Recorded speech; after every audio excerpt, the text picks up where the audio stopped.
اس کے بعد ہوا کچھ یوں کہ بازان نے اپنے 2 نمائندے مدینہ کے اندر بھیجے تاکہ خسرو پرویز کے حکم پر رسول پاک صلی اللہ علیہ وسلم کو نعوذ باللہ گرفتار کروا سکے۔ اور جب وہ نبی کریم سے ملے اور خسرو کا پیغام پہنچایا تو آپ نے حکم دیا کہ جاؤ یہاں سے اور اپنے بادشاہ کو کہہ دینا کہ اللہ نے آج کی رات اس کے بیٹے کے ہاتھوں اس کو ہلاک کروا دیا ہے۔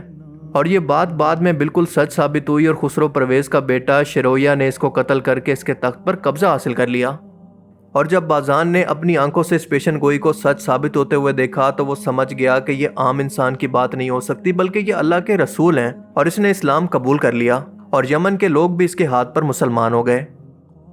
اور پھر اس کے بعد 20 ہجری کے اندر خلیفہ عمر بن خطاب رضی اللہ تعالیٰ عنہ کے دور خلافت کے اندر فارس کی سلطنت مسلمانوں کے ہاتھوں ٹکڑے ٹکڑے ہو گئی، بالکل اسی خط کی طرح۔ مسلمانوں کے ہاتھوں فارس کی فتح کے بعد زیادہ تر لوگوں نے تو یہاں پر اسلام کو قبول کر لیا، جبکہ باقی بچے لوگ یہاں سے ہجرت کر گئے۔ آپ کے لیے یہ بات جاننا انتہائی حیرت انگیز ہوگا کہ زرتشت مذہب کی ابتدا ایران سے ہی ہوئی، جب دنیا کے 3 بڑے مذاہب کا وجود تک نہیں تھا۔ اس وقت بھی یہ مذہب اپنی پوری آن اور شان کے ساتھ رائج تھا اور اس کے بے شمار ماننے والے تھے اور سلطنت وجود رکھتی تھی۔ آپ اس کو ایسے سمجھ لیں کہ اسلام آج سے 1400 سال پرانا مذہب ہے، جبکہ عیسائیت 2017 سال پرانا، جبکہ یہودیت 3317 سال پرانی ہے، جبکہ زرتشت مذہب آج سے تقریباً 4000 یا 4500 سال پرانا مذہب ہے۔ اور اس مذہب کا نام ان کے پیغمبر زرتشت کے نام پر رکھا گیا ہے، جو کہ ایک اندازے کے مطابق 2000 قبل مسیح کے اندر ایران کے مشرقی علاقوں ممکنہ طور پر خراسان یا بلیغ کے اندر پیدا ہوئے تھے۔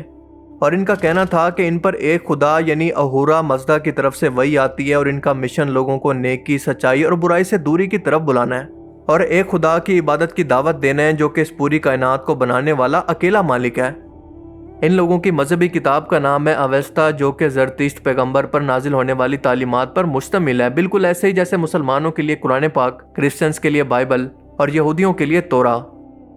اویستا کے سب سے پرانے حصے کو کہا جاتا ہے گاتھا، جو کہ زرتشت کی تمام اصل تعلیمات پر مشتمل ہے، جس کو بھلا کر یہ لوگ پھر سے اسی گمراہی اور آگ کی پرستش کے اندر پڑ گئے، جیسے محمد رسول اللہ صلی اللہ علیہ وسلم سے پہلے ہر ایک قوم کیا کرتی تھی، جس کے بارے میں قرآن کریم کہتا ہے کہ سورہ یونس کی آیت 19 کے اندر اللہ فرماتا ہے کہ تم سب لوگ ایک ہی امت تھے اور اس کے بعد تم لوگوں نے اختلاف کیا۔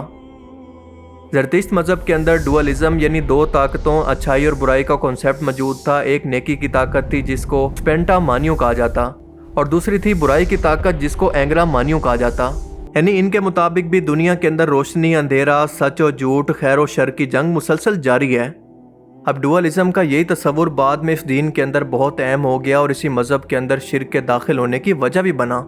اور ایسا اس طرح سے ہوا کہ لوگوں نے نیکی کو اور برائی کو خدا جیسی 2 الگ قوتیں سمجھنا شروع کر دیا، یعنی برائی کا خدا الگ ہے اور اچھائی کا خدا الگ سے ہے، اور ہم لوگوں کو ان دونوں خداؤں کو اپنی عبادات سے راضی کرنا ہے۔ اور ان لوگوں نے یہ سوچنا شروع کر دیا کہ اگر ہم صرف نیکی کے خدا کو راضی کرتے ہیں تو برائی کا خدا ہمیں نقصان دے سکتا ہے، لہٰذا اس کو بھی خوش رکھنا ضروری ہے۔ اب اس کا نتیجہ یہ ہوا کہ لوگوں نے دونوں طاقتوں کو خوش رکھنے کے لیے نیکی کے لیے عبادت کی اور برائی سے بچنے کے لیے قربانیاں، آگ جلانا، توہم پرستی کی رسمیں، جھاڑ پھونک کرنا شروع کر دی۔ یہ کنسیپٹ بالکل ایسا ہے جیسے آج بھی لوگ شیطان کو اللہ کا دشمن مان لیتے ہیں، جبکہ در حقیقت شیطان تو خود اللہ کی مخلوق ہے، اس کا خود کا کچھ بھی نہیں ہے۔ زرتشت مذہب کے اندر پہلے لوگ آگ کی پوجا نہیں کرتے تھے، بلکہ اس کو پاکی، نور اور سچائی کی علامت سمجھتے تھے، اور ان کے پاس ایک آتش کدہ یا پھر فائر ٹیمپل ہوتا تھا جہاں پر اس پاک آگ کو ہمیشہ کے لیے جلایا جاتا، پر اس وقت تک اس کی عبادت نہیں ہوتی تھی جب تک اس کی اصل تعلیمات موجود تھیں۔ پر آہستہ آہستہ نسل در نسل ان لوگوں نے آگ کی طرف چہرہ کر کے اس کی عبادت شروع کر دی اور ان لوگوں نے آگ کو خدائی صفت دینا شروع کر دیا، یہاں تک کہ آخرکار یہ آگ خود معبود بن گئی، اور یہ لوگ یہ ماننے لگے کہ یہ آگ بجھنی نہیں چاہیے کیونکہ یہ ہمارے گناہ جلاتی ہے، ہمیں شفا دیتی ہے، اور اس وقت ہزاروں سالوں سے ایک بڑے مندر کے اندر ہمیشہ یہ آگ جلتی رہتی تھی، جسے آخرکار مسلمانوں نے ایران کی فتح کے بعد بجھا دیا۔ جیسے بنی اسرائیل نے حضرت موسیٰ علیہ السلام کے بعد بچڑے کی عبادت شروع کر دی تھی، عیسائیت اور ہندو مت کے اندر بھی یہی کچھ ہوا۔ ان کے نبی کی وفات کے بعد قوم پھر سے بت پرستی پر لوٹ گئی، اور زرتشت مذہب کے لوگوں نے بھی یہی کیا۔ اس مذہب کے ماننے والے لوگ ناپاکی سے دور رہتے تھے اور پاک صاف رہتے تھے، اور یہ بھی مانتے تھے کہ انسان کو ایک مرد اور ایک عورت سے پیدا کیا گیا۔ اب ویسے تو یہ لوگ فرشتوں کو بھی مانتے تھے، لیکن یہ کہتے تھے کہ خدا نے 6 فرشتوں کو اپنی طاقت اور خدائی کے اندر حصے دار بنا رکھا ہے، جو مختلف کائناتوں کے اندر اپنی ڈیوٹیاں سر انجام دیتے ہیں، یعنی پھر سے وہی شرک۔ زرتشت مذہب یا پھر موجودہ پارسی لوگ انبیاء پر بھی ایمان رکھتے ہیں اور ان کی تعلیمات پر عمل بھی کرتے ہیں، اور ان لوگوں کا ماننا ہے کہ مرنے کے بعد روح ایک پل سے گزرتی ہے اور نیکیوں والے جنت کے اندر جاتے ہیں اور گناہ گار دوزخ میں، بالکل ایسے ہی جیسے اسلام کے اندر پل صراط کا کانسیپٹ ہے۔ اب تک آپ لوگوں کو خود ہی اندازہ ہو گیا ہوگا کہ یہ لفظ پارسی نہیں تھا بلکہ اصل میں فارسی تھا، جس کو بدل کر پارسی کر دیا گیا، اور آج بھی دنیا میں یہ لوگ اسی نام سے جانے جاتے ہیں۔ دراصل یہ وہی زرتشتوں کی نسل ہیں جو کہ عربوں کے ایران پر فتح کے بعد بھارت کے گجرات کی طرف ہجرت کر گئے اور پارٹیشن کے بعد پاکستان کے شہر کراچی کے اندر خاص طور پر آباد ہوئے۔ آج کل پارسی زیادہ تر بھارت، ایران، پاکستان اور چند یورپی ملکوں کے اندر موجود ہیں، اور آج بھی پوری دنیا کے اندر پارسی مذہب کے ماننے والے صرف 2.5 لاکھ لوگ ہی بچے ہیں، اور ان میں سے حیرت انگیز طور پر 80% پارسی تو ہندوستان کے اندر رہتے ہیں، جبکہ 20% پوری دنیا کے اندر کہیں نہ کہیں پر آباد ہیں۔